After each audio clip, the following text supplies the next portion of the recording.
Muy buenas tardes a todas y todos. Sean muy cordialmente bienvenidos, bienvenidas a esta mesa número 17 de las jornadas de ciencia política en su cuarto y penúltimo día de trabajos. Esta mesa número 17 se titula Partidos políticos y elecciones. Antes de continuar con nuestra mesa, quiero agradecer la participación de nuestros ponentes, el doctor Alberto Espejel Espinosa, el doctor Marco Alanés Olvera y el doctor Moisés Mendoza Valencia. A todos ellos, bienvenidos sean y agradecerles su participación. Darle también la bienvenida a nuestra coordinadora, la doctora Erika Granados Aguilar, coordinadora de la licenciatura en Ciencia Política y responsable y la mente brillante de todas estas jornadas de ciencias políticas, de ciencia política. Agradecer también a la maestra Fabiola Franco y a todo su equipo inalcanzable de colegas de la Cátedra Francisco I. Madero, agradecerles la contribución y todo el apoyo decidido a este gran proyecto de la Jornada de Ciencia Política 2023. Agradecer también a las instituciones que amablemente retransmiten esta señal que llega a distintos rincones del mundo. Agradecer al Instituto Nacional Electoral, agradecer a la propia Cátedra Francisco I. Madero, agradecer al Centro de Estudios Políticos y Sociales de la UNAM, a nuestra casa de estudios, sin duda alguna, la UAM Iztapalapa, la División de Ciencias Sociales y Humanidades y al Departamento de Sociología. Gracias infinitamente por todo el apoyo también decidido en la máxima difusión y retransmisión de esta señal. Pues bien, los invito a que comiencen a generar sus preguntas a partir de la primera participación a través de nuestras distintas redes sociales. Gracias a todas y todos los que nos han seguido desde las 10 de la mañana en este día atípico donde hemos tenido mesas seguidas desde las 10 de la mañana hasta esta última mesa. Pues bien, vamos a dar paso a la participación del doctor Alberto Espejel Espinosa. Su participación se titula El control político al interior de los partidos, una propuesta de aplicación al caso mexicano. Voy a leer una breve semblanza del doctor Espejel. Es licenciado en Ciencia Política de Administración Pública por la Facultad de Ciencias Políticas y Sociales de la UNAM, maestro en Ciencias Sociales por la Facultad Latinoamericana de Ciencias Sociales, la Flaxo, en su sede de Ciudad de México, doctor en Ciencia Política por la UNAM, ha impartido clases a nivel licenciatura en la Universidad Autónoma de la Ciudad de México y la Universidad Abierta y a Distancia, así como clases de licenciatura y doctorado en la UNAM. Actualmente es profesor de carrera de la Facultad de Estudios Superiores de Acatlán, de la UNAM, y además es miembro del Sistema Nacional de Investigadores Nivel 1 desde el 2018. Sus líneas de investigación son partidos políticos, violencia institucional y asociaciones público-privadas. Doctor Espejel, sea usted muy bienvenido. Tiene el uso de la voz hasta por 25 minutos. Gracias. Muchísimas gracias, Omar. Muy buena tarde a todas y todos. Quiero iniciar pues agradeciendo primero esta presentación que haces, Omar, muy gentil de tu parte, pero también agradecer a la doctora Erika Granados, al equipo de la licenciatura en Ciencia Política de la Universidad Autónoma Metropolitana, plantel Iztapalapa, por la invitación y la organización de esta jornada, donde en realidad da mucho gusto ver y compartir espacio con grandes colegas, como es el caso de Marco, Moisés y quienes nos acompañan, ¿no? Y también aprovecho para extender un saludo a quienes nos miran por redes sociales. Entonces ya me permití compartir mi pantalla para que vean la presentación que preparé. Y inicialmente quisiera comentarles que el trabajo que voy a presentar se enfoca en el análisis de los estatutos de los partidos con registro vigente en nuestro país a nivel nacional. También quiero decirles que se trata de un trabajo exploratorio sobre un tema que considero que es de vital importancia para entender el funcionamiento de los partidos, y me refiero al concepto de control político. Y este tema, el control político, se inserta dentro de una literatura más amplia, que es la democracia interna, en la cual normalmente se considera que para que los partidos no se vuelvan una especie de camarilla, o como dijera Robert Michels, una oligarquía, pues se requiere de ciertos instrumentos de control político para que los dirigentes rindan cuentas a los militantes, ¿no? Entonces, sobre eso va, digamos, la presentación que voy a realizar el día de hoy. Entonces, partiendo de esta idea, lo que realicé acá, realicé con un colega, porque debo adelantar que este trabajo fue recientemente publicado en la revista Foro Internacional, en el penúltimo número, con la coautoría de mi colega y amigo Juan Pablo Navarrete, de la Universidad de la Ciénega de Michoacán de Ocampo. Entonces, lo que hicimos acá fue, un análisis, les decía de los estatutos del Partido Revolución Institucional, del Partido Acción Nacional, del Partido de la Revolución Democrática, del Partido del Trabajo, del Partido Verde, de Movimiento Ciudadano y de Morena. Y el objetivo que teníamos acá era identificar el control político que pervive en los estatutos de estos partidos. Y las preguntas que, digamos, guiaron nuestro trabajo fue las que tienen ustedes en la pantalla: ¿qué tan democráticos son los estatutos de los partidos en términos del control político? ¿Cuáles son los mecanismos de control político con que cuentan los partidos en sus estatutos? Y finalmente, quién tiene las riendas del partido, las dirigencias o las militancias. Entonces, dicho esto, paso un poco al terreno de, digamos, las definiciones, porque sobre democracia interna existen distintas definiciones. Hay algunas que denominamos minimalistas, en función del número reducido de dimensiones e indicadores que incluyen, pero en el otro extremo, pues hay definiciones maximalistas, ¿no? Es decir, con bastantes dimensiones y también bastantes indicadores. Entonces, dentro del primer grupo de estas definiciones minimalistas, solo para poner un ejemplo, se encuentran, por ejemplo, definiciones como las de nuestros colegas Freidenberg y Dosek, quienes plantean que un partido va a ser democrático en función de que presente 3 aspectos en la selección de un candidato presidencial. Y estos 3 aspectos son la competitividad del proceso, es decir, que haya 2 o más contendientes y que tengan posibilidades reales de triunfar; la descentralización de la nominación y la inclusión de muchos actores en la decisión, es decir, que puedan, por ejemplo, participar los militantes de un partido. Ahora, en el segundo grupo, en las definiciones maximalistas, y aquí se notará la diferencia, están, por ejemplo, cito nada más una, de José Ignacio Navarro, un politólogo español, que plantea que la democracia interna tiene que ver con 3 dimensiones, pero que en cada una de estas hay una gran cantidad de indicadores. Primera dimensión, la inclusión de los militantes en la toma de decisiones. Pero ahí, por ejemplo, él dice, no solo es la selección del candidato presidencial, sino también la selección de dirigentes y también la hechura o la confección de las plataformas electorales.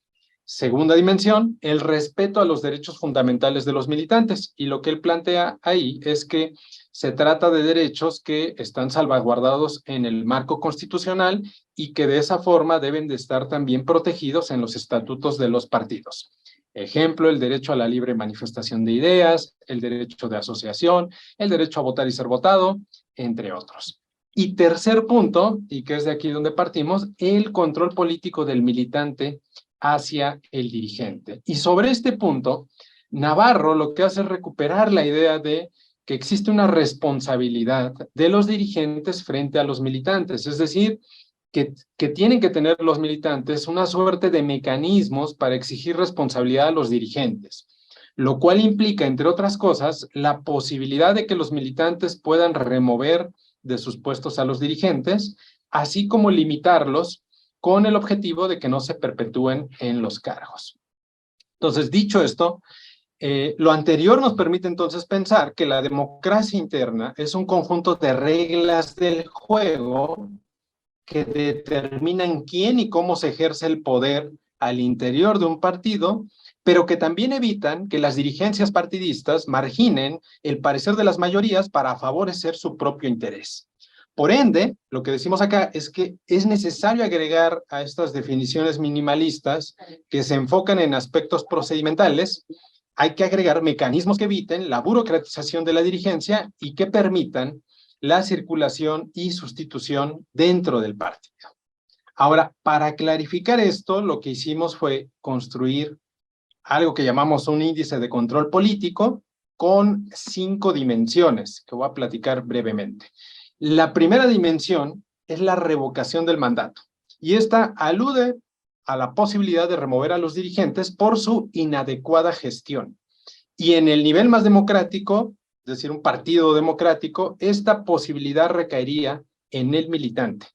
Mientras que en el otro extremo, es decir, el nada o poco democrático, ¿no?, los dirigentes no podrían ser removidos.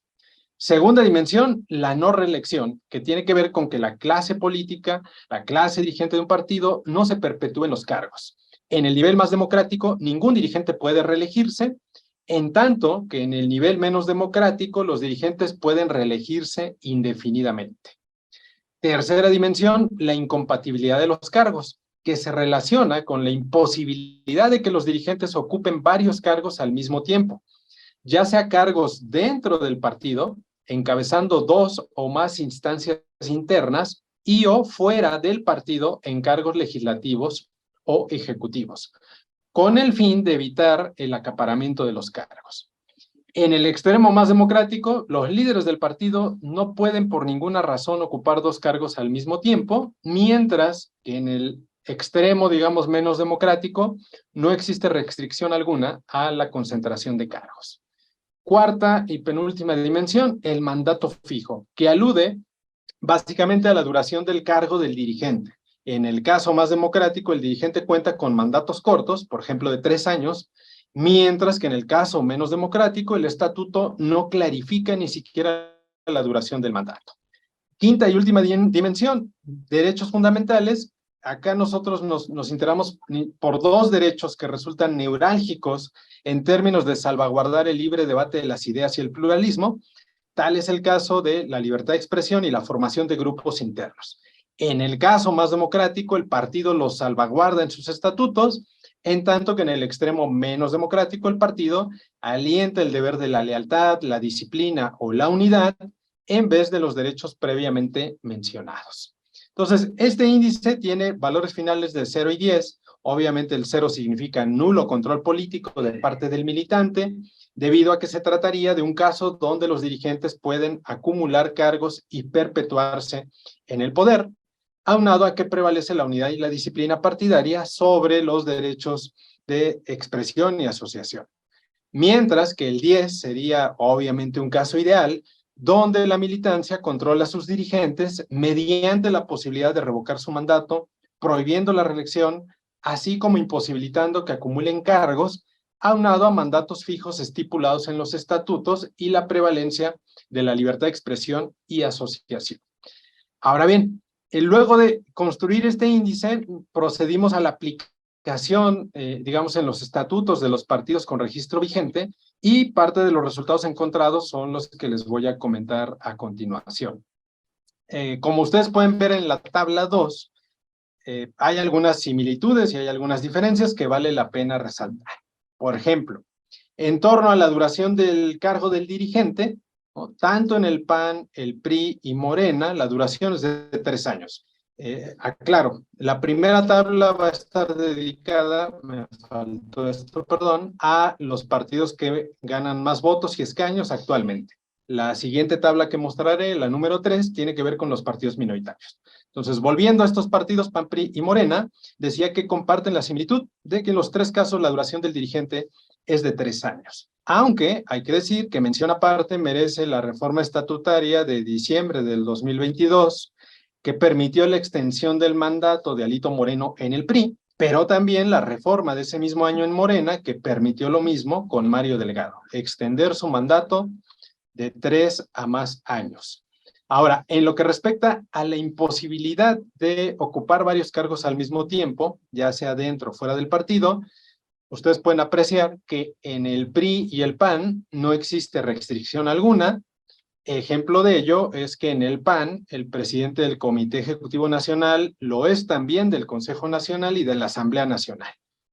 Por su parte, Morena es el partido que niega estatutariamente tener 2 cargos de manera simultánea.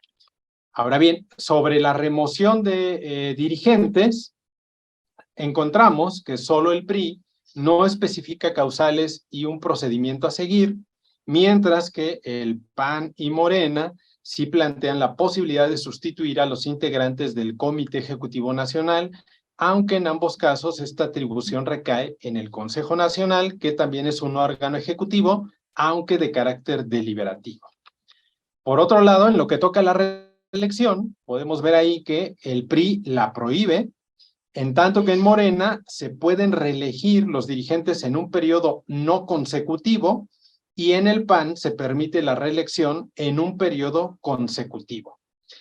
Finalmente, en el caso de los derechos de los militantes, lo que observamos aquí es que en el PAN se incluyen artículos que podrían estar violentando el derecho a la libre expresión. Por ejemplo, en las obligaciones del militante se resalta, y cito acá un dato que tenemos, participar en forma disciplinada, salvaguardar la buena fama pública y el prestigio del partido, de sus dirigentes y militantes, y en su caso dirimir las controversias ante los órganos partidistas correspondientes. Cierro la cita. Mientras que en Morena y el PRI son partidos que incluyen artículos que podrían violentar las libertades de expresión y también de asociación. En el caso del PRI, el Consejo Político Nacional, por ejemplo, tiene la facultad de ratificar a los integrantes de la Comisión Nacional de Ética Partidaria que designa el titular del partido.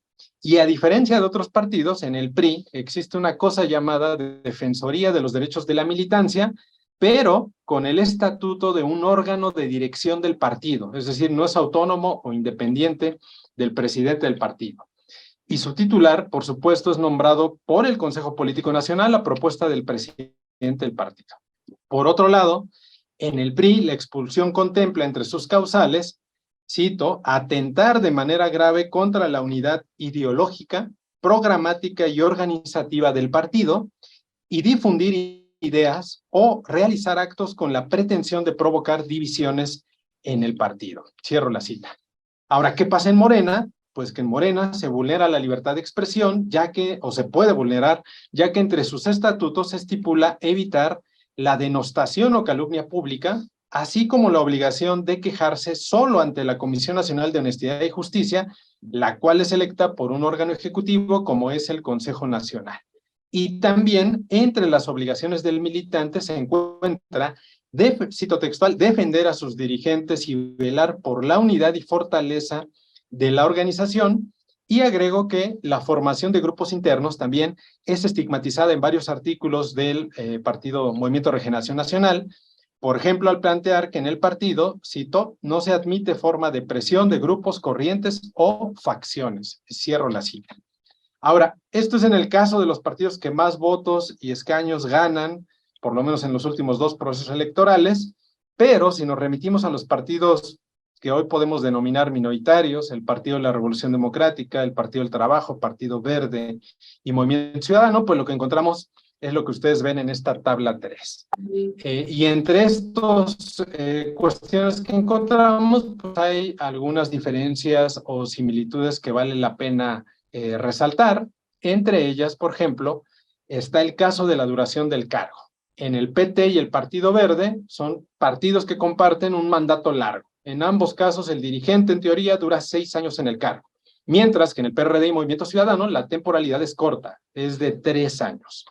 Ahora, en lo que respecta a la incompatibilidad de cargos, solo el PRD prohíbe dicha posibilidad, en tanto que el Partido Verde, Movimiento Ciudadano y el PT no lo prohíben, y eso explica, por ejemplo, por qué en el Partido Verde la actual presidenta Karen Castrejón sea al mismo tiempo diputada federal, o explica también por qué en el PT, al mismo tiempo, Alberto Anaya ha sido dirigente nacional y diputado federal en 2012 o senador en 2006. Y también nos permite entender por qué en Movimiento Ciudadano Dante Delgado es dirigente nacional y al mismo tiempo ocupa un espacio en el Senado. Ahora, respecto a la remoción de dirigentes, en el PT esa atribución recae en el Congreso Nacional, es decir, una instancia inclusiva, ¿no? Pero en el caso del PRD, el Partido Verde y Movimiento Ciudadano, es el Consejo Nacional la única instancia que puede remover dirigentes. Es decir, una instancia con menos inclusividad.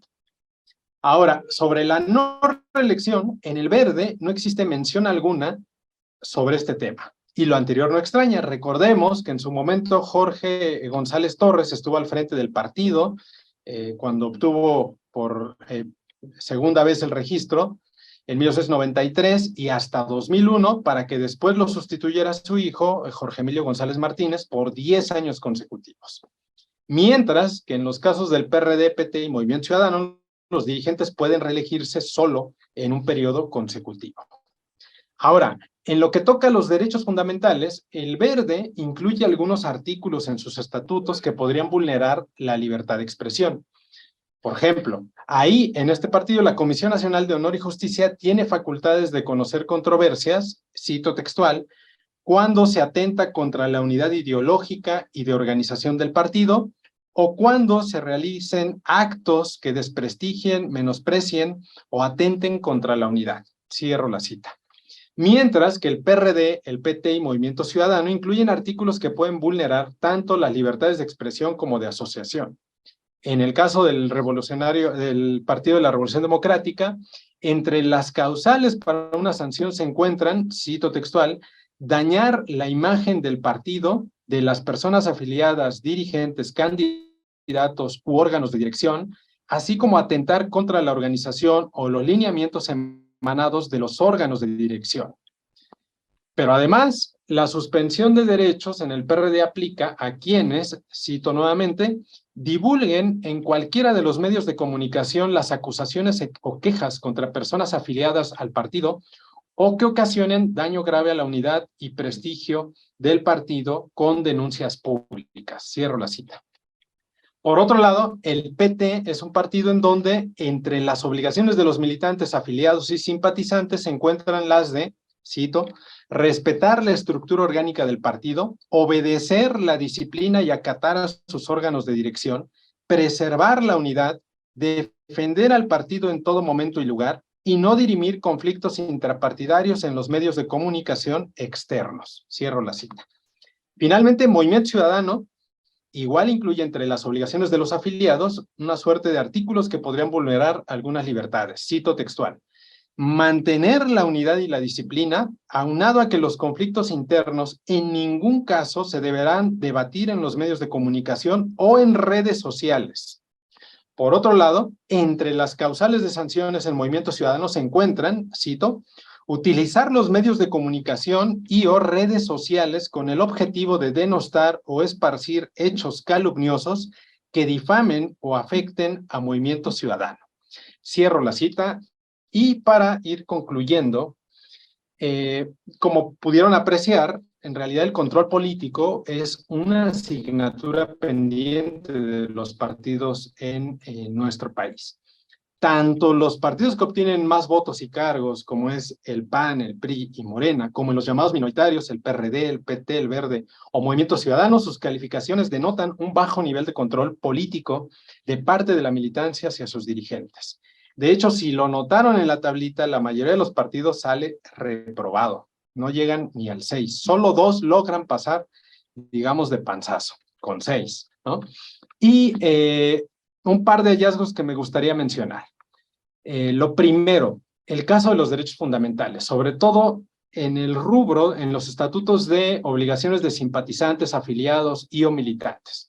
Aquí es importante plantear que la interpretación de estos artículos, normalmente, como ustedes pudieron escuchar, con llamamientos a la unidad, al orden o a la disciplina, pueden vulnerar los derechos aludidos, más cuando los encargados de impartir justicia dentro de los partidos se ven expuestos a la presión de los órganos ejecutivos mediante su nombramiento, que es justo lo que ocurre en el PAN, en el PRI y en el PRD, o en aquellos partidos donde un órgano ejecutivo puede remover a quien se encarga de interpretar estos artículos, como sucede con Movimiento Ciudadano. Y no se diga más en aquellos casos de partidos donde los órganos ejecutivos tienen atribuciones y facultades para sancionar directamente al militante, como es el caso del Partido del Trabajo. Entonces, segundo hallazgo que me interesa mencionar antes de cerrar, resulta un poco llamativo que los partidos con puntajes más altos sean 2 que se autoescriben a la izquierda del espectro político, es decir, Morena y el PRD. No obstante, una posible explicación que vemos en este caso, mi colega y su servidor, es que en partidos como el PRD, hablamos de organizaciones donde desde sus orígenes se dotaron a sí mismos un marco regulatorio casi republicano, es decir, con muchos derechos e instituciones democráticas.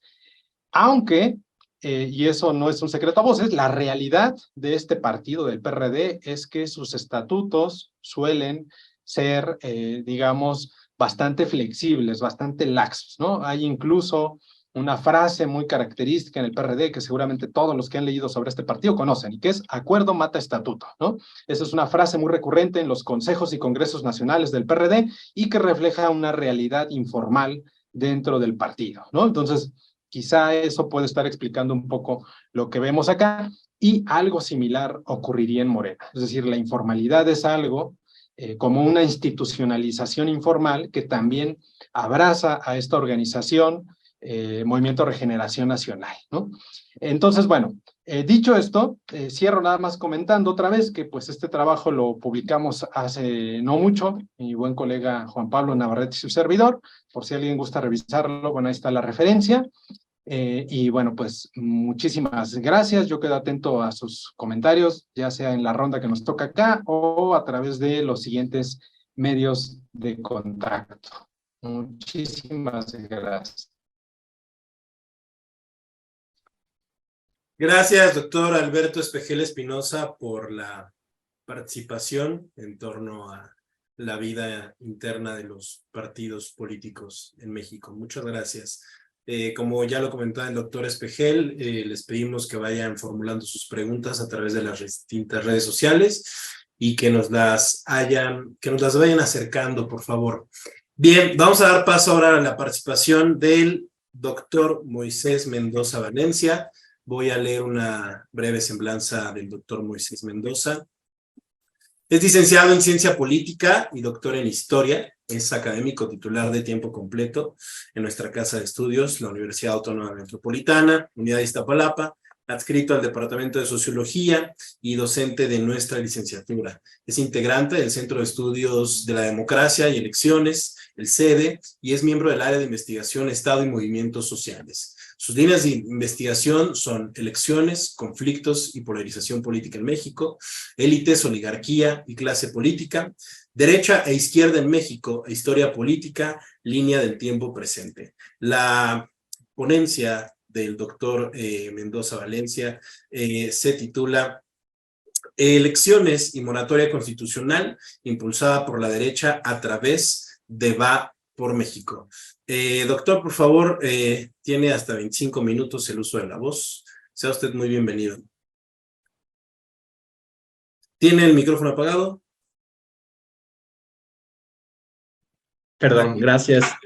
Gracias, Omar, doctor Alberto, doctor Marco, a la doctora Erika. Pues bueno, muchas gracias por esta consideración para estar en esta cátedra. Una vez más, pues gracias a la doctora Erika Granados. Bueno, pues en esta ocasión me gustaría hablar a mí del tema elecciones y la moratoria constitucional impulsada por la derecha a través de la Alianza Va por México, ¿no? Tenemos, Omar, empezamos a las 6:32 porque siempre el tiempo pues es como nuestro enemigo, ¿no? A veces queda poco tiempo para las preguntas. Bueno, antes que nada, en otro trabajo que tuvimos por el año pasado, debatíamos en el caso de México qué es izquierda y qué es derecha y qué es la define. Norberto Bobbio es un tanto, no define, digamos, se queda a mitad del camino, qué es derecha y qué es izquierda, ¿no? Para él ya se diluye esta definición, se diluyen estas diferencias, quizá en el caso de Italia sí, ¿no? Pero en el caso de México y América Latina, incluso son hasta abanderadas por los propios actores políticos, ¿no? Que se asumen algunos de izquierda y los que son de derecha, pues difícilmente lo hacen, ¿no? Porque siempre ha tenido en América Latina, pues una connotación negativa pertenecer a la derecha, ¿no? Entonces, como nos comenta Bobbio, pues ya son para él las diferencias ya no son importantes, ¿no? Yo lo veo desde la parte de Italia, porque generan para él una falsa creencia de que existen todavía contraposiciones que para él pueden alimentar desde el punto de vista de Bobbio, repito, disputas engañosas y disputas vacías, ¿no? ¿Qué es izquierda y qué es derecha? Bueno, es que actualmente, y si seguimos el caso de Italia, en el caso de México, pues son un montón de características que pueden definir a la derecha, pueden definir a la izquierda, y muchas cosas que también comparten, ¿no? Por ejemplo, el caso de la derecha en México y la izquierda, pues la derecha tenemos que impulsa los derechos políticos, la izquierda también, pero pone más énfasis en los derechos sociales. Las dos ideologías, tanto la derecha y la izquierda, pues apuestan por una igualdad jurídica, la izquierda aboga más también por la igualdad social. Tenemos algunas veces teóricamente pues una democracia más vertical en la derecha, más horizontal en la izquierda. La derecha es considerada en México pues más tradicionalista, de continuidad del status quo, teóricamente, y en el caso de México en algunos periodos de la historia ha sido más progresista, de ruptura, de discontinuidad. En el caso de la derecha, otras características, pues es hasta el matrimonio, ¿no? El matrimonio tradicional, la familia de padre, madre, hijos. En el caso de la izquierda también, pero se ha impulsado en varios estados ya y por sentencia de la Corte, pues aparte de la familia tradicional que también representa a la izquierda, pues las familias homoparentales, los matrimonios igualitarios, hasta una sentencia muy interesante que acaba de salir hace unos días de la Suprema Corte de las familias extraespecie, interespecie, es decir, que ya se incluye hasta los animales como parte de la familia, ¿no? Pero bueno, eso no caracteriza ni a la izquierda ni a la derecha. También, pues la parte religiosa, ¿no? Que comúnmente la derecha se inclina mayoritariamente por la religión católica y la izquierda, obvio, también por la religión católica, pero pues hay agnósticos, ateos y otro tipo de distinciones, ¿no? En el caso también de México, repito, pues la izquierda aboga más por la justicia, por los derechos sociales, la participación, la derecha siempre ha tratado de venderse como la legalidad, aunque bueno, han utilizado y utilizan en México la incidencia y la presión empresarial, los grupos paramilitares, en el caso de la izquierda también por las vías legales, pero han utilizado o son también partícipes de movimientos sociales y de políticas y guerrilleras, grupos guerrilleros, es decir, grupos que están pues fuera de la ley, ¿no? En los matrimonios, pues ya lo vimos también, el matrimonio tradicional, la derecha se caracteriza siempre por tener una política antiaborto, en el caso de la izquierda, en el caso de la Ciudad de México, que es la primer entidad federativa donde se despenaliza el aborto, ¿no? Y en educación pasa algo similar, ¿no? Privada, ¿no? La derecha impulsa la educación pública, la educación privada, y la izquierda también, pero bueno, aboga más por la educación pública. En el caso de la empresa, pues la izquierda en México se distingue por la libre empresa, libre mercado, libre cambio. Lo mismo la izquierda, pero hacen énfasis en la regulación del mercado y del capital. Y en el mismo, digamos, en el mismo papel del Estado, pues la derecha se caracteriza porque el Estado desaparezca de la conducción de la economía, porque se dé la privatización de empresas y predomine la iniciativa privada. En el caso de la izquierda, pues algo muy similar, ¿no? También, pues que haya libre empresa, pero que el Estado sea rector entre los conflictos entre el capital y el trabajo, ¿no? Esa sí es una distinción, un Estado keynesiano, un estado de bienestar, y no es casualidad que el actual presidente pues simpatice con esta idea, y no es casualidad que le llame bienestar a varias de sus instituciones, pues teniendo como referencia el estado de bienestar. ¿Y qué pasa?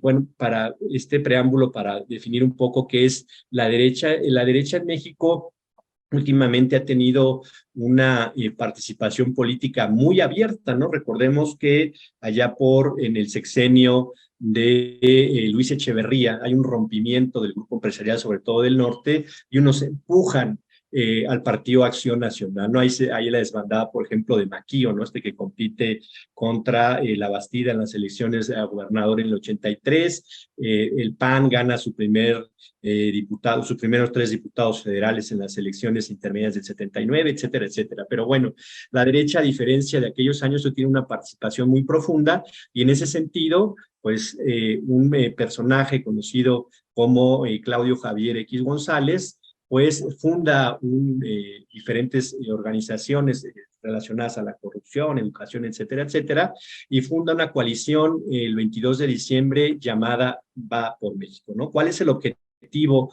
de esta organización, de esta asociación? Pues uno, era arrebatarle, el primer objetivo fue intentar arrebatarle la mayoría. Ningún partido de México puede tener, y aunque ganara todo, puede tener mayoría calificada. Mis compañeros son expertos, lo saben muy bien, pero junto con los partidos, digamos, aliados de Morena, pues era ganarle el control de la Cámara. Ese fue el primer objetivo, que lo menciona bien el empresario y activista Claudio X González, y el otro pues era tratar de ganarle los comicios locales en el 22, el del 23 que acaban de pasar en Coahuila, en el Estado de México, pero tiene una meta completa, muy clara, que esta meta es la elección presidencial del 2024. Ese es el objetivo mayúsculo que tiene Claudio X González, que representa, digamos, a la parte más ortodoxa, la parte más conservadora de lo que podríamos denominar la derecha política y la derecha empresarial en el caso de México. Tuvimos unas elecciones en el caso del 2021, estas elecciones intermedias, pues no resultan, digamos, para ninguno de los dos bloques resultan como ellos las tenían planeadas, ¿no? Morena quería aspirar a ganar la mayor parte de los distritos, ganar los 300 distritos del país, y el bloque representado por la derecha pues pugnaba por arrebatarle la mayoría a Morena, ¿no? Es decir, ganar también la mayor parte de los 300 distritos y con ello, con la representación proporcional, pues hacer un contrapeso importante a Morena. No sucede así, ningún partido logra su objetivo, es decir, Morena se queda lejos de alcanzar los 300 distritos y peor aún, todavía más abajo, pues se queda este bloque del PRI, PAN, PRD, que pues los opositores o el gobierno en turno los menciona como el PRIANO, es decir, que representan, según la visión del partido mayoritario, hegemónico, le podríamos decir en este momento que es Morena, representan desde la óptica de ellos lo mismo. ¿Y cómo queda la distribución en ya hace 2 años en la Cámara de Diputados? Pues Morena y el bloque se alzan con 186 distritos, el PRI, PAN y PRD con 107, y Movimiento Ciudadano, que ya gana su gubernatura, pero solamente 7, y los 7 son en Jalisco. No recuerdo que hayan ganado uno Nuevo León, y por la parte de la representación proporcional, pues Morena alcanza muchísimos, es decir, aquí nuestro sistema electoral premia más al segundo bloque, es decir, sacan 87 diputados a pesar de haber ganado apenas 107 de mayoría, y Morena y sus aliados sacan 97 a pesar de que ganaron el 186, Movimiento Ciudadano obtiene 16 de representación proporcional, y con ello tenemos la 283 para Morena, y obviamente pues está lejos de los 314 que se ocupan más o menos para tener una mayoría calificada que le permita reformar la Constitución. Tienen una mayoría para reformar cualquier ley, pero bueno, ya vimos que en el caso de la Corte, la Corte sustentó que en el caso del Plan B no se llevó el debido proceso, y hay una controversia ahí, bueno, que no es tema en este momento. En las elecciones locales del 22 se pusieron en disputa algunas gubernaturas, son 6 concretamente, que era Durango, Tamaulipas, Aguascalientes, Hidalgo, Oaxaca y Quintana Roo, y hubo alternancias interesantes. En el caso de Hidalgo, que vimos en días pasados que desapareció por primera vez en la historia, casi 100 años, la bancada del PRI en el Congreso. Hubo la transición en ese estado, ahorita una candidata, una precandidata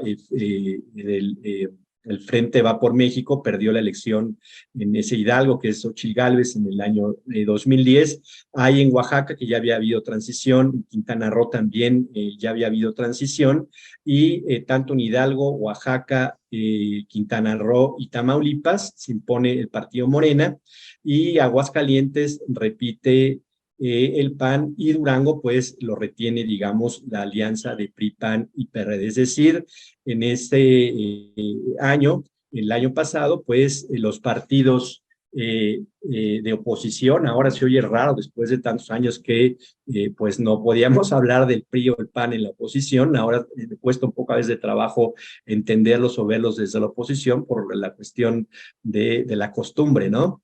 Entonces, pues este bloque no gana tampoco la mayoría, y obviamente pues el discurso de los presidentes de los partidos de ambos lados pues son triunfalistas, ¿no? Es decir, ganamos, retuvimos estados, etcétera, etcétera, pero bueno, las elecciones del 21, pues Morena tiene los mejores resultados, y en esta elección del 2022 también.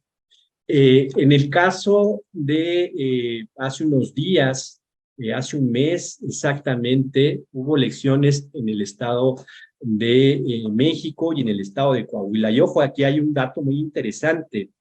El 15% del padrón electoral nacional se jugó el mes pasado, es decir, alrededor en números cerrados del 12% que representa al Estado de México y el 3% que representa Coahuila. En el caso del Estado de México, pues tampoco había existido transición, un grupo muy fuerte, el grupo conocido como el Grupo Atlacomulco, que ya dio algunos gobernadores, ya son, si no me recuerdo, 4 gobernadores que son nacidos ahí, aunque pues todos han pertenecido a ese grupo, salvo el Uriel Ávila, que era de Ecatepec, pero por una coyuntura precisamente de que el PAN y el PRD pudieran arrebatarle la gubernatura, se meten a un candidato que no pertenece a ese grupo, era priista, era de Ecatepec, pero no pertenece a este grupo. Entonces, en esta elección que acabamos de ver, pues también hay un triunfalismo de los dos bloques. En el caso de Coahuila hay una escisión, no hay unidad en el caso de la izquierda entre comillas, ¿no? Por el caso del Verde y el PT. No hay una escisión, y es decir, saca un candidato el Partido Verde, el PT se va solo y Morena se va solo, y lo que muestran, pues es una elección importante tanto para el bloque opositor como el bloque hegemónico gobernante que encabeza Morena, ¿no? ¿Cuál sería la elección? Es decir, la unidad puede hacer que ambos bloques puedan ganar la elección presidencial del 2024. Obviamente el bloque más fuerte es el de Morena, pero deja la lección que si los partidos se van solos, pues pueden perder. En el caso de Coahuila, el PRI lo retiene. Cuando entreguen el gobierno van a cumplir Coahuila 99 años gobernado por el PRI. El Estado de México se quedó con 93 años, ¿no? ¿Qué representa? Pues representa, repito, el 12% del electorado contra poco menos del 3% en Coahuila, aunque los presidentes y Morena pues lo presume, ¿no? Porque gana el estado más poblado, y en la pelea, en la disputa que se dan los medios de comunicación para no aceptar, ningún partido nunca va a aceptar la derrota, ¿no? Alito Moreno, el presidente del PRI, que ha perdido todas las gubernaturas salvo 2, ¿no? Que son las únicas que tiene el PRI, de haber tenido todavía en el año 2000 más de 20 gubernaturas cuando gana Vicente Fox, pues ya nomás tiene 2, ¿no? También tienen un discurso triunfalista en el sentido de que ellos ganaron Coahuila y que se le puede ganar. Es decir, pues tienen que, desde mi punto de vista, presentarse así, ¿no? Y el mapa pues ya deja que Morena por ellos mismos gobiernan 21 estados, el PAN 5, el PRI ya nomás tiene 2, Movimiento Ciudadano tiene 2 entidades muy importantes, que es Jalisco y Nuevo León, y el Partido Verde Ecologista pues tiene una, en donde Morena no, digamos, como que le cede de alguna manera esta gobernatura a su hoy aliado. Bueno, y estos partidos, con el resultado que se tiene en el 2021, meten, impulsan, la Alianza Va por México, una moratoria constitucional el 9 de julio. Esta moratoria constitucional en el Congreso de la Unión, pues es para evitar desde el punto de vista del bloque opositor la destrucción de México, como dicen ellos, y en el fondo es una parálisis legislativa, es decir, evitar, pero hay una excepción, ahorita vamos a ver esa cuál fue, evitar que se reforme, adicione o se modifique la Constitución de cualquier iniciativa que venga del presidente Andrés Manuel, de su partido, el Partido de Movimiento de Regeneración Nacional, o de sus partidos aliados. Es decir, es un bloque y hay una cerrazón muy grande, por ejemplo, en el Grupo de Acción Nacional, que no se presentan ni a debatir. No es todo, absolutamente no, y siguiendo esta línea que traza el empresario Claudio X González, de que la moratoria constitucional pues tiene que ser absoluta, pero no sucede así. Los objetivos pues era impedir, repito, que se aprueben las iniciativas, que desde ellos violen o destruyan al país y la Constitución. Van a participar, anuncian que solo participarían en las dependencias y órganos del gobierno de la Cámara, en las comisiones, en los grupos, con el trabajo mínimamente indispensable, y este bloque opositor pues solo aplica para las reformas a la Constitución, porque para las reformas de ley, Morena por sí solo tiene y sus aliados tiene mayoría. No me cambia la diapositiva. No sucede así. La moratoria tiene un rompimiento que puso en vilo, en duda, la alianza Va por México entre el PRI, PAN y PRD, porque el PRI le aprueba a el bloque del gobierno de Morena la reforma a la Guardia Nacional para que se extienda su periodo en las calles. Es decir, este acto pone en riesgo.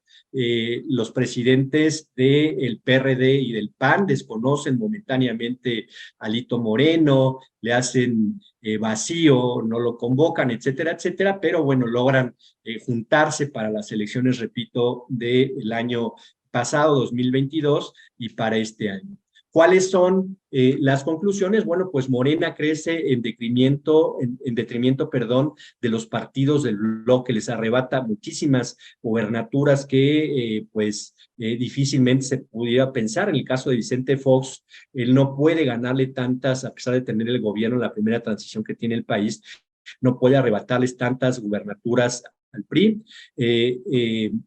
Existe en la actualidad en el Congreso una parálisis legislativa, es decir, no se han aprobado tantas reformas, hay una acumulación de iniciativas, la funcionalidad del Congreso pues se ha visto mermada, la propia legitimidad del Congreso, es decir, el Congreso está para debatir, para analizar y discutir leyes, pero sobre todo el Partido de Acción Nacional rechaza de manera automática sentarse a dialogar.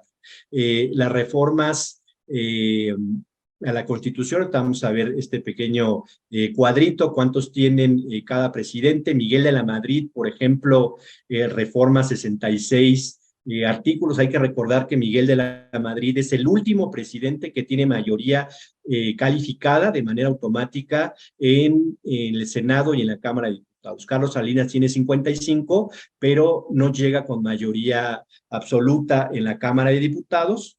En la siguiente legislatura, en la del 91, sí va a alcanzar la mayoría, y hay una cláusula de gobernabilidad, algo terrible que denuncian algunos panistas, para darle mayoría artificial a Carlos Salinas y pueda emprender estas 55 reformas a la Constitución. Ernesto Zedillo sí tiene mayoría calificada en la primera legislatura, es decir, en la legislatura 56, tanto en el Senado como en la Cámara, pero por primera vez en la 57 legislatura, en la segunda de su mandato, va a terminar. Omar, permíteme, ya es la última diapositiva, en la última legislatura de Zedillo, es decir, en la 57, se rompe esta mayoría que tiene el PRI hegemónico y se deja de instalar la Cámara de Diputados por la Cámara que sale. A partir del 97 hasta la actualidad, la Cámara entrante se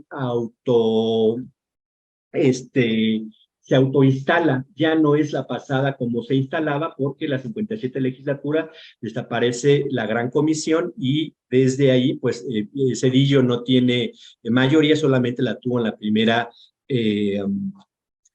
parte de su sexenio. Vicente Fox no tiene mayoría en ninguna cámara de manera que pueda reformar la Constitución. Felipe Calderón lo mismo, ya no se puede. Enrique Peña Nieto y López Obrador. ¿Cuántas iniciativas tiene artículos reformados cada presidente?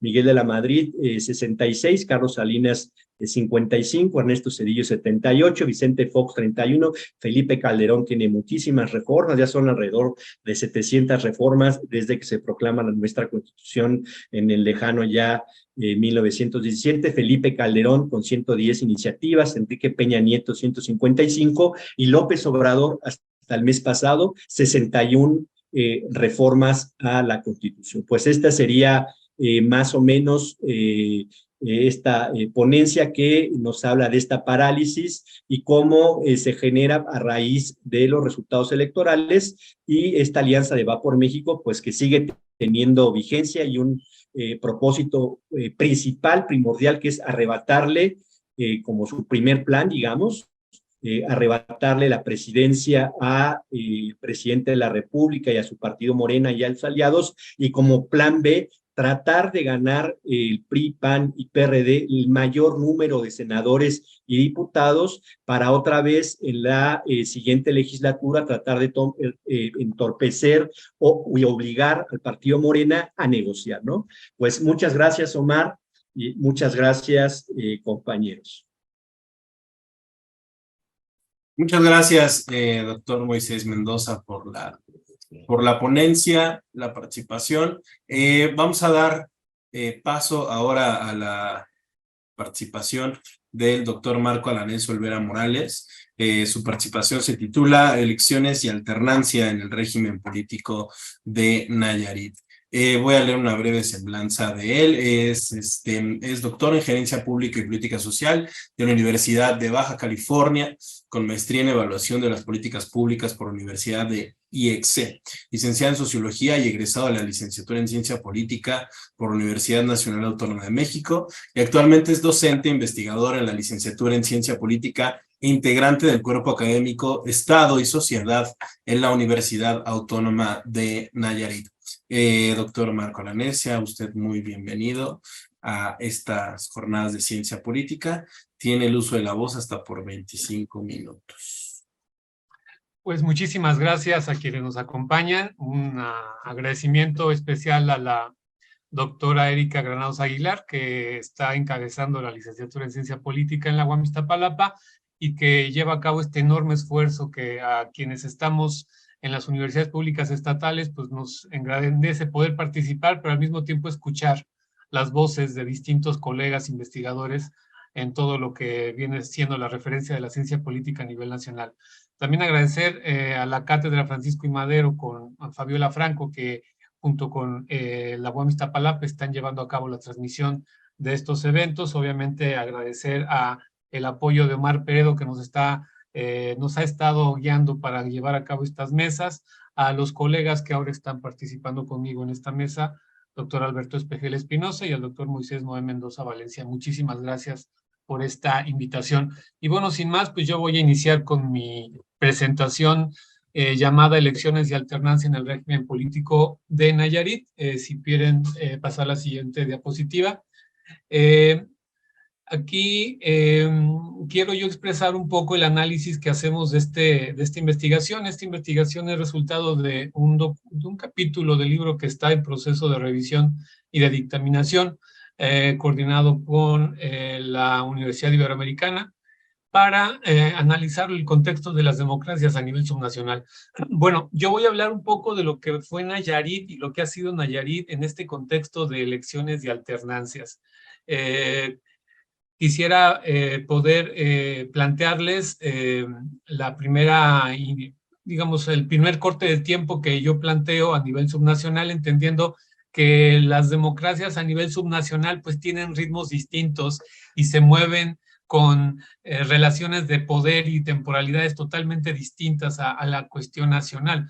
En este sentido, Nayarit yo lo establezco en 3 etapas fundamentales. La primera gran etapa es la etapa de 1946 a 1999, que es el tránsito del cacicazgo al partido hegemónico. De la segunda etapa la establecemos en el corte de tiempo de 1999 al 2011, porque es la primera alternancia que se da a nivel estatal, es el quiebre hegemónico y la llegada de la alternancia electoral. Y la tercera etapa es del 2011 al 2021, que considera pues 3 alternancias consecutivas.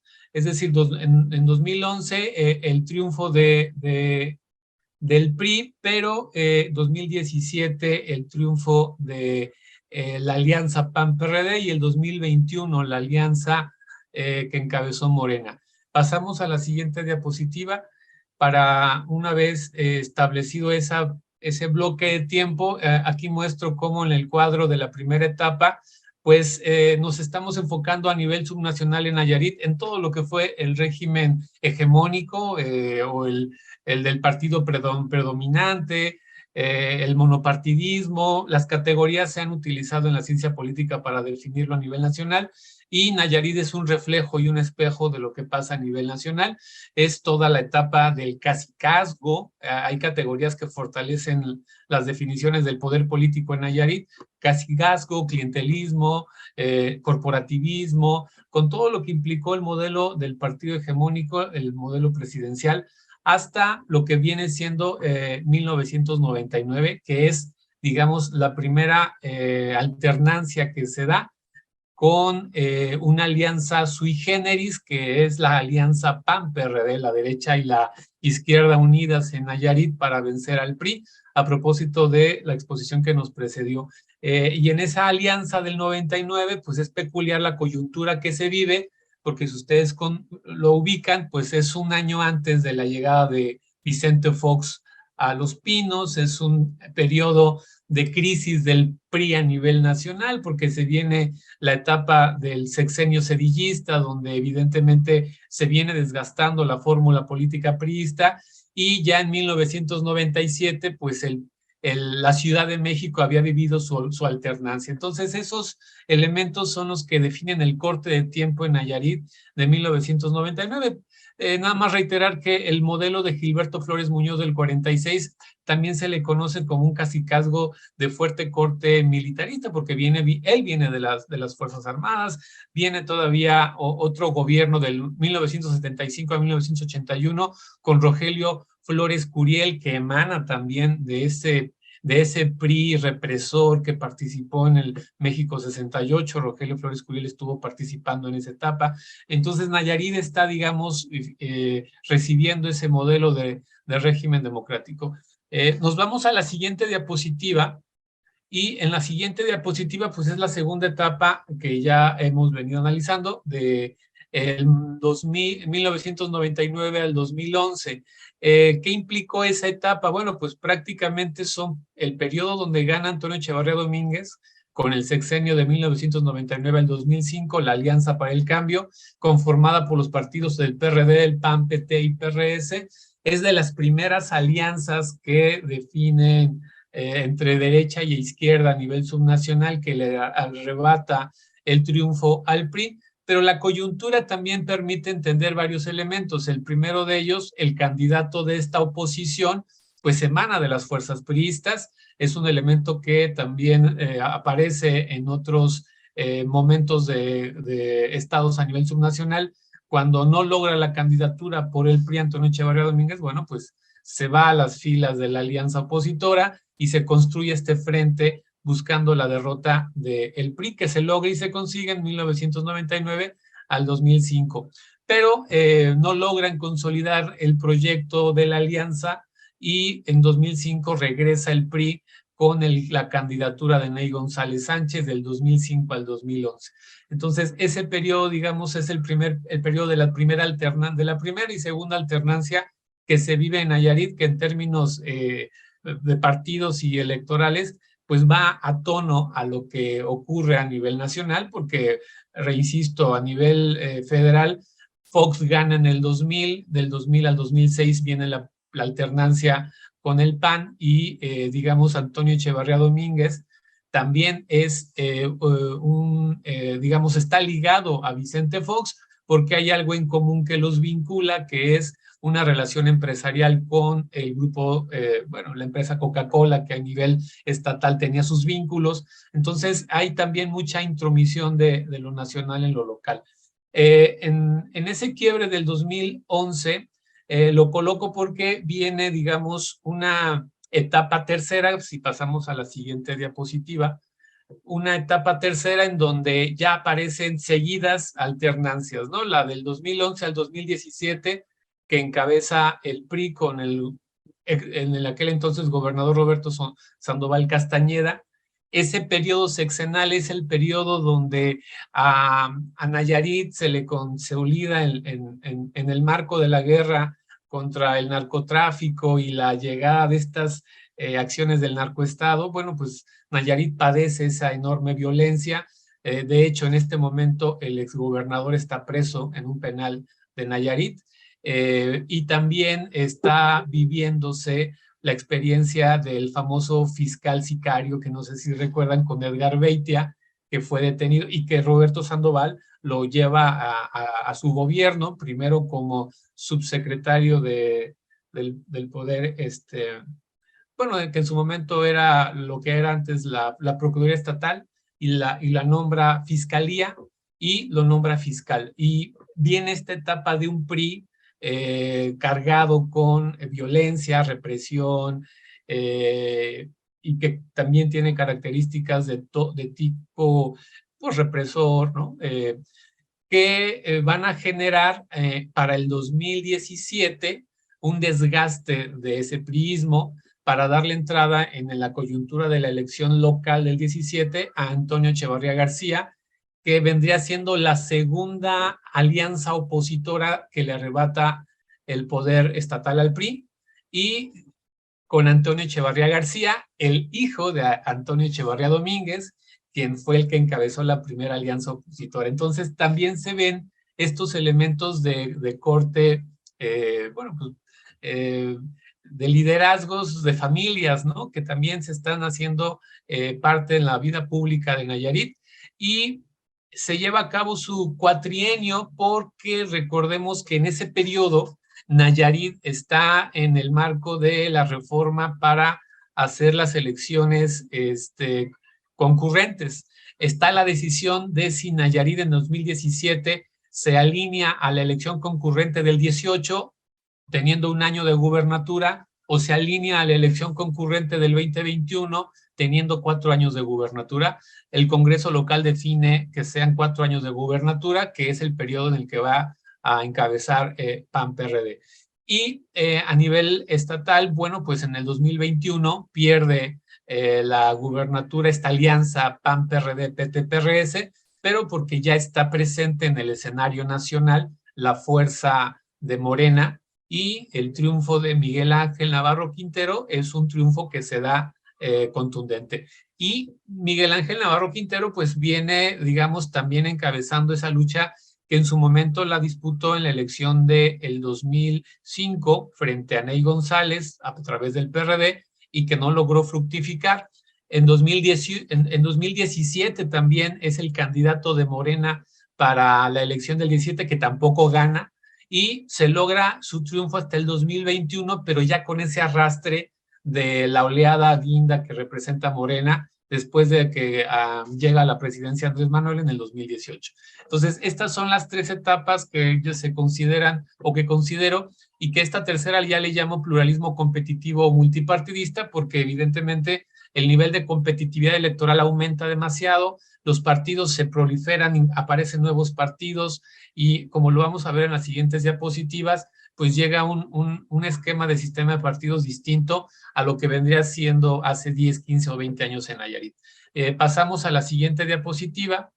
En esa diapositiva, como ustedes van, hay una línea de tiempo que quiero revisar en términos de no solamente las gubernaturas a nivel estatal, sino a nivel municipal, porque Nayarit tiene una primera alternancia municipal de su capital, que es Tepic, en 1972, que le arrebatan al PRI la capital del estado en ese periodo, encabezado por el Partido Popular Socialista y Alejandro Gascón Mercado. En ese periodo se conoció como el gasconismo en el 72, que le da ese triunfo y una primera alternancia a nivel municipal muy sui generis en estos terrenos de corte priista, pero que le logra arrebatar la capital del estado. Y en 1975, a nivel municipal, pues aparece otra alternancia porque no se logra consolidar el proyecto del Partido Popular Socialista. La coyuntura establece el fraude electoral, que es cuestionado porque no hay mucho, digamos, fundamento legal para encontrar esos indicios, pero en cuanto a prensa escrita y cuanto a revisión de entrevistas a actores, pues se menciona la llegada de este gobierno de González Curiel, de Flores Curiel, perdón, con fraude electoral y una negociación que hace el Partido Popular Socialista para garantizarse un curul en el Senado a cambio de ceder el triunfo al PRI en el 75 y la gubernatura. De ahí nos vamos al 99, que es, digamos, la primera alternancia a nivel estatal y representa, digamos, la tercera alternancia en Tepic. Para el 2002 aparece la cuarta alternancia porque la elección intermedia, que va del 99 al 2005 con su elección intermedia local, ratifica el triunfo del PRI. El PRI le quita la capital del estado, esta alianza del PAN. Entonces, lo que se está observando aquí es cómo hay un vaivén en la capital del estado, en Tepic, que va de un polo a otro, de un voto a otro, en función de coyunturas muy específicas. En 2005 gana la gubernatura el PRI y ratifica a nivel capital del estado el triunfo priista. Y no es hasta sino el 2014 cuando se da la quinta alternancia municipal en Tepic, antes de la elección estatal, que le ganan al PRI con la alianza PAN-PRD-PT-PRT. La misma fórmula se aplica, pero para el 2014, y le ganan al PRI con el gobierno del doctor Polo Domínguez, que encabeza esta alianza del PAN-PRD. Curiosamente, en el pleno, digamos, efervescencia del sandovalismo, con la fuerza que implicaba el sandovalismo, pero ya con una sociedad nayarita que venía padeciendo pues el tormento del narcoestado, de un gobierno represor, de una fiscalía que se vinculaba con el crimen organizado y había llevado pues a una serie de violencias en la ciudad y en todo Nayarit, y que también pueden ser explicadas este fervor por el voto del 2014 para detener esta oleada de violencia. Se ratifica en el 2017 el triunfo en la capital nayarita de la alianza PAN-PRD y aparece el triunfo a nivel gubernatura de esa alianza. Hasta que en el 2018, no está contemplada en la línea de tiempo, pero como todos sabemos, emerge el tsunami de Morena en todo el país, que se va a consolidar y cristalizar en Nayarit para la elección estatal del 2021. Aquí hay que aclarar cómo es que en distintos momentos los votos de las elecciones en Nayarit han sido también sin una preferencia partidista clara, porque han tenido vaivenes, de pronto van hacia la parte del PAN, regresan al PRI, después emerge Morena, y aunque no hay un estudio sólido sobre las identidades partidistas en estos 10 años de coyuntura, sí se observa en los resultados electorales cómo pues hay volatilidad del voto y hay cambio en las preferencias de una elección a otra de una manera muy activa, ¿no? Podemos de ahí ir a la siguiente diapositiva, porque en la siguiente diapositiva ya vemos en este cuadro que se presenta pues cómo fue en lo que es el año de elección, el candidato que gana, el partido o coalición ganadora, el partido que queda en segundo lugar, su margen de victoria, el número de partidos que hay, la participación electoral y el nivel de la alternancia a nivel gubernaturas, ¿no? Y vemos cómo, pues prácticamente en lo que respecta a lo que viene siendo la elección de 1993, pues el margen de victoria del PRI con el segundo lugar es del 31%. La participación electoral para ese 1993 es del 70%. Y a partir de ese periodo, en los subsecuentes, para 1999, el margen de victoria con el que gana la alianza PAN-PRD al PRI es un margen del 8%. Entonces, en 6 años el margen de victoria se invierte con una mayoría del 8% a la alianza opositora. El número de partidos son 9 y hay una participación electoral del 62% con lo que responde a la primera alternancia de ese 99. La elección siguiente, que es la del 2005, el margen de victoria también aparece, digamos, con esa cerrado, tiene un margen de victoria del 3.8, los números de partidos disminuye a 7 y hay una participación del 58%, hay una disminución de la participación en 4 puntos y vendría siendo esta segunda alternancia a nivel gubernamental. De ahí nos vamos a la elección del 2011, donde gana Roberto Sandoval Castañeda, y aquí empieza, digamos, un retorno de lo que vendría siendo el priismo, porque tienen un margen de victoria de, aunque es del 7.3%, pero la participación aumenta al 61% y continúa el proyecto del PRI del 2011 al 2017.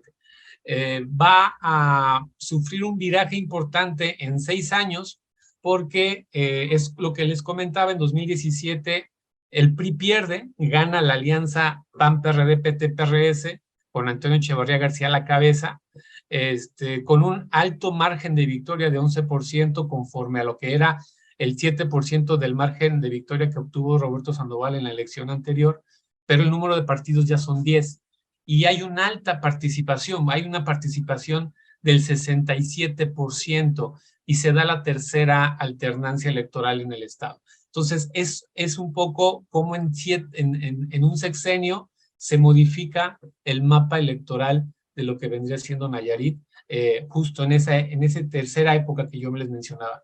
Y de ahí nos vamos a la última y más reciente elección gubernamental, en la que gana Morena con el doctor Miguel Ángel Navarro Quintero, y curiosamente el segundo lugar no fue una alianza PAN-PRD, sino el partido Movimiento Ciudadano, es el que ya ve mayor fuerza política, y hay que recordar que para esta elección del 2021 ya se da la alianza PAN-PRD-PRI. Ya se presentó la alianza PAN-PRD-PRI, pero quedó en tercer lugar. El margen de victoria que tiene Morena con respecto al segundo lugar, pues fue del 28%, es decir, fue una abrumadora y contundente victoria de Morena, que no había tenido un referente importante ni en el 2017 ni antes, y que en el 2021 aprovecha para llevarse todo. La participación electoral ahí fue del 53%, y justo el triunfo de Miguel Ángel Navarro Quintero representa la cuarta alternancia en Nayarit. Bueno, de ahí nos vamos a la siguiente diapositiva, porque podríamos estar considerando algunas cuestiones que son, digamos, importantes en términos de lo que pasa con las alternancias en México aplicadas a Nayarit.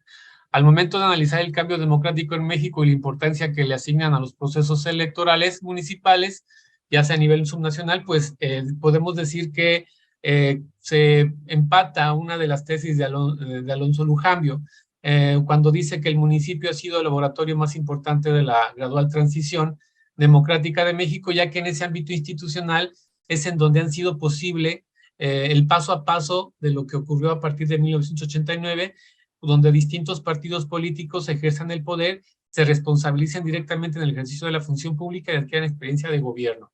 Esta tesis o esta cita la expongo aquí porque, como lo veníamos mencionando en Nayarit, la primera alternancia, digamos, fuerte en la capital es desde 1972. Es decir, que ya desde ese periodo Nayarit experimenta alternancias municipales, y conforme avanzan los cambios en las alternancias gubernamentales, también se dan alternancias en sus municipios.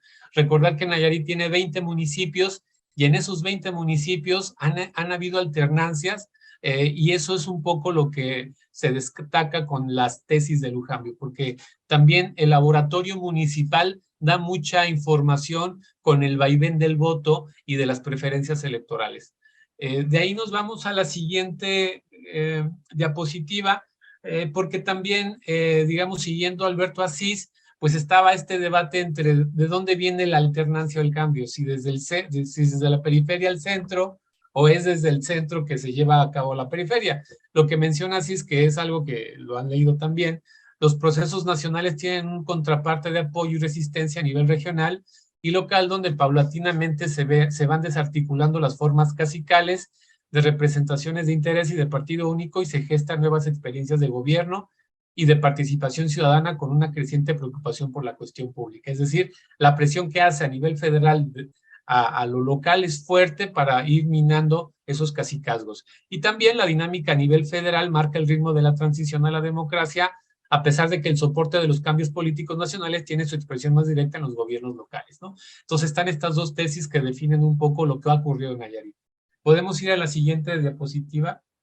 En ese sentido, pues se considera que o se puede observar que Nayarit coincide en ambas posturas, ¿no? Es decir, a nivel federal se han llevado a cabo reformas en el marco legal que han posibilitado la llegada de la pluralidad política electoral. Sin embargo, también dichos cambios no se pueden explicar sin los conflictos locales ni la confrontación política que se ha dado a nivel subnacional, ya sea por fuerzas políticas de oposición que estuvieron dispuestas a disputarle la hegemonía y el poder político al PRI, o presionar para generar modificaciones a la ley electoral. Entonces, en Nayarit ha habido esa experiencia de gobiernos locales y subnacionales, pero sobre todo a nivel municipal, que han marcado tendencias en las preferencias electorales y en los cambios de poder, sobre todo en los últimos 10 años, que es como les he comentado, que han habido 3 alternancias. En total en Nayarit hay 4 alternancias gubernamentales, y parece ser que digamos, a nivel estatal se va a estabilizar la preferencia hacia Morena, porque va a ser reflejo de lo que está pasando a nivel nacional, ¿no? No incorporo aquí los cambios que se dan en los congresos locales, a nivel la Cámara de Diputados local, pero va junto con lo que ocurre en el tema de las gubernaturas. No hay gobiernos divididos, pero sí hay gobiernos que de un periodo a otro cambian la tendencia de la fuerza política preponderante, y también marca la tendencia de la agenda legislativa. Podemos pasar a la siguiente diapositiva, que es una diapositiva de cierre, digamos, para ir dándole cierre a esta participación. En Nayarit puede observarse que se mantiene un proceso de democratización. Sí hay una democratización, digamos, paulatina y lenta, pero sí se explica y se hay cuenta de ella, y de apertura a la pluralidad política, pero que debería consolidarse. En paralelo, se tendrá que avanzar hacia la construcción de una democracia sustantiva, encargada de atender aspectos como la pobreza, la desigualdad, las violencias que permean el Estado y varios territorios del país. Es decir, como una de las críticas a las alternancias, no es solamente enfocarte en aspectos procedimentales, no es nada más el triunfo electoral de una fuerza distinta que haga el contrapeso. Se requieren también cambios sustantivos o sustanciales que resguarden y enaltezcan la dignidad de las personas que habitan el territorio nayarita, que es un poco la tarea pendiente, ¿no? La democracia expandida a lo social, no nada más quedada a nivel procedimental electoral. Y ese es, pensamos, el gran reto al que deberán enfrentarse las agendas políticas de los partidos y las luchas ciudadanas, coincidiendo en objetivos comunes para garantizar desde sus trincheras el avance democrático. A grandes rasgos, este es, digamos, el contenido de esta pequeña investigación que se hizo sobre el tránsito de la alternancia y la democracia en Nayarit, a partir de lo que fueron pues sus 4 alternancias, considerando la primera en 1999 hasta la más reciente en el 2021. Pues muchas gracias. Mi nombre es el doctor Marco Alanés Olvera Morales y estamos a sus órdenes. Muchas gracias, doctor Marco Alanés Olvera, por la participación y sobre todo por la muy breve pero concisa y llena de datos, información e historia de la transición a la democracia y la alternancia en el estado de Nayarit.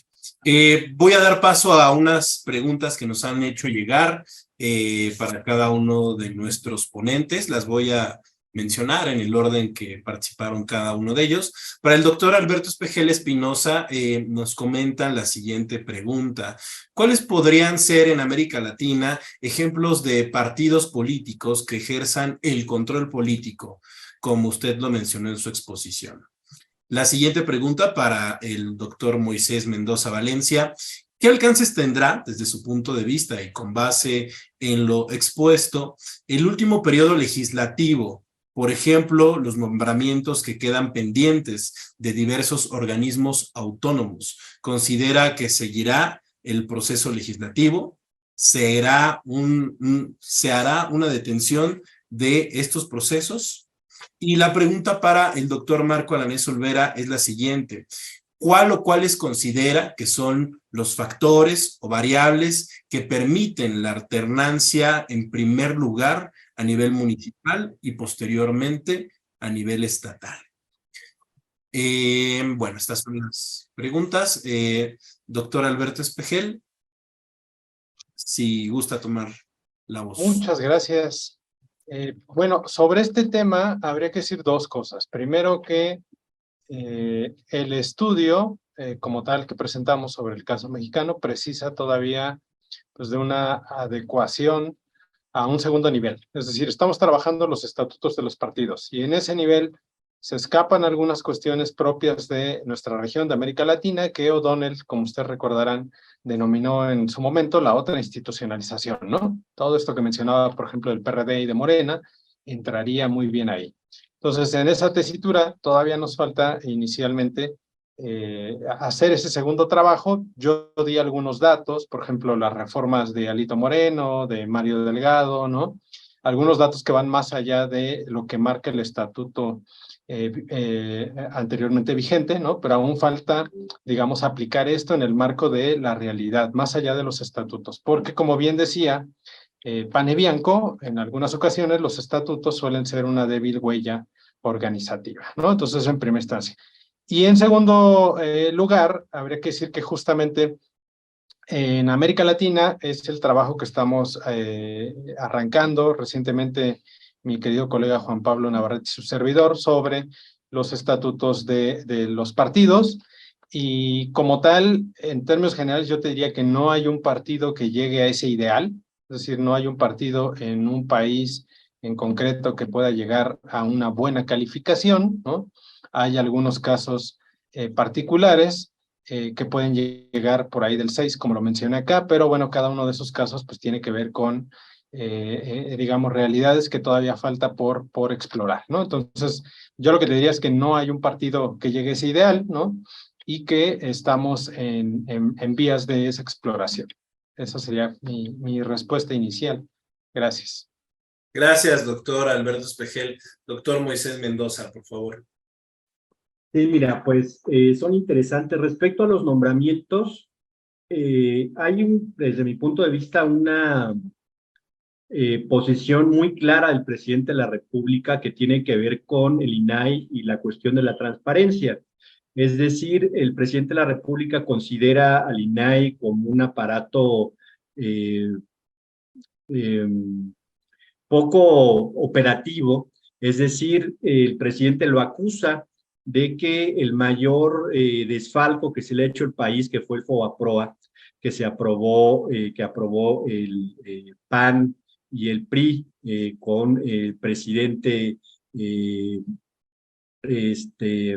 Calderón cuando era presidente del PAN y Fox cuando era candidato a la presidencia de la República.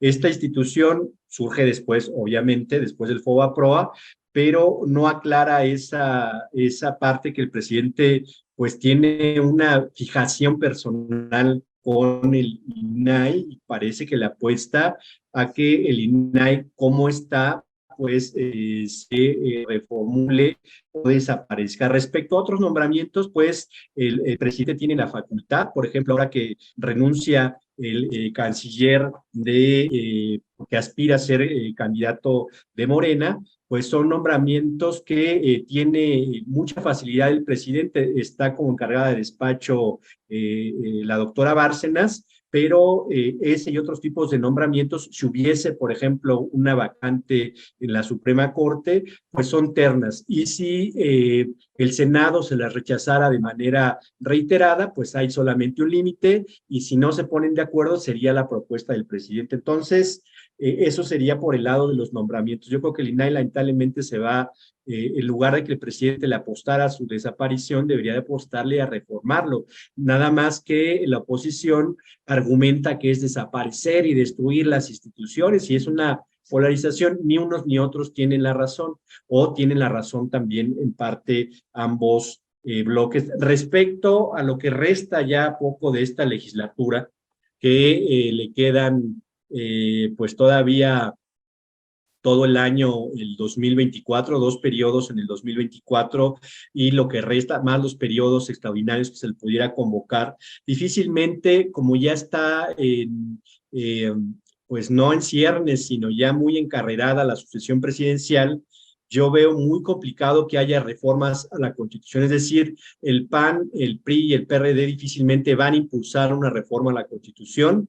Es decir, sí puede haber reformas en otras materias, reformas a la ley ya no, ya lo prohíbe la Constitución por la altura de los tiempos, pero lo que resta de esta legislatura, difícilmente podemos ver o podríamos observar que hubiese reformas a la Constitución, solamente reformas a algunas leyes secundarias. Es decir, los partidos ya están de lleno y pues esperar así, lamentablemente, hasta la próxima legislatura a que hubiese, como ningún partido pudiese tener mayorías calificadas junto con sus aliados, pues tener mayor margen de negociación y capacidad de negociación. Un presidente que muestra, por ejemplo, poca negociación, porque además no tiene pocos diputados y senadores como para poder hacer margen o al menos reformar algunas reformas. Fue el caso de Vicente Fox, ¿no? Que muestra mucha torpeza. Andrés Manuel le apostó más a las mayorías y quizá el próximo presidente tenga que apostarle más a la negociación, o tener realmente una capacidad de negociación, porque la polarización ya no va a permitir ahorita más reformas. La primer parte del sexenio del presidente López Obrador, y con esto concluyo, es cuando impulsa la mayor parte de sus reformas, de sus 61 reformas a la Constitución, pero en la segunda creo que hubiese convenido mejor hacer una tabla de cuántas reformas pudo conseguir el presidente en la primera parte de la legislatura, la primera parte de su sexenio, y cuántas en la segunda, ¿no? Ahí sí faltó ese ejercicio para poder ver que en la segunda parte, y sobre todo con esta moratoria constitucional, las reformas del presidente no pasó absolutamente ninguna, salvo la reforma de la Guardia Nacional. Gracias. Gracias, doctor Moisés Mendoza. Doctor Marco Alanés, por favor.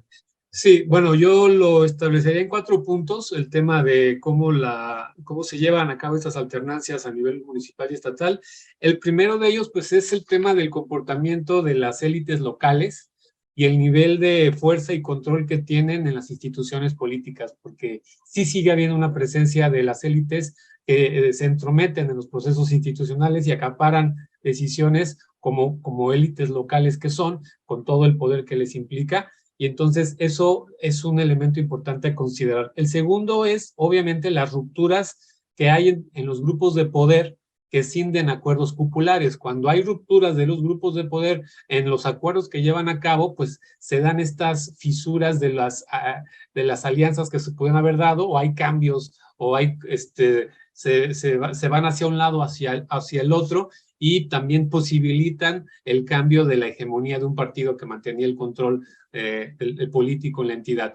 Hay que señalar, o como dato lo pongo, que en Nayarit, en la elección del 2017, 14 y 17, la alianza no fue aceptada a nivel nacional por parte de los partidos de oposición. No se les dio el acuerdo para que se fueran en una alianza, pero a nivel local, los grupos locales fueron una alianza de facto. No había un documento firmado de que se iba en alianza, pero en la práctica se implementó una alianza de facto y se distribuyó el cómo se iba a votar para determinados curules o municipios. Es decir, es un poco el peso que tiene lo local por encima de los lineamientos nacionales. El tercero tiene que ver con el peso que hay de la organización ciudadana, aquello que puede impactar la participación de la ciudadanía en la arena política. Sí tiene ese peso, tal vez no mucho como se espera, pero también se ha presentado en Nayarit estos momentos donde habla la ciudadanía, se organiza la ciudadanía y de pronto somete a los partidos o los pone en una situación complicada y tienden a ser más abiertos o tienden a ser más flexibles o permiten la incorporación de ciudadanos en la agenda de sus acuerdos, y eso también va modificando las tendencias de las preferencias electorales o posibilita esas rupturas a las que yo mencionaba para que lleven a cabo alternancias. Y el cuarto punto pues tiene que ver con las acciones que hace la oposición política como tal, o sea, el rol que cumplen los partidos como oposición.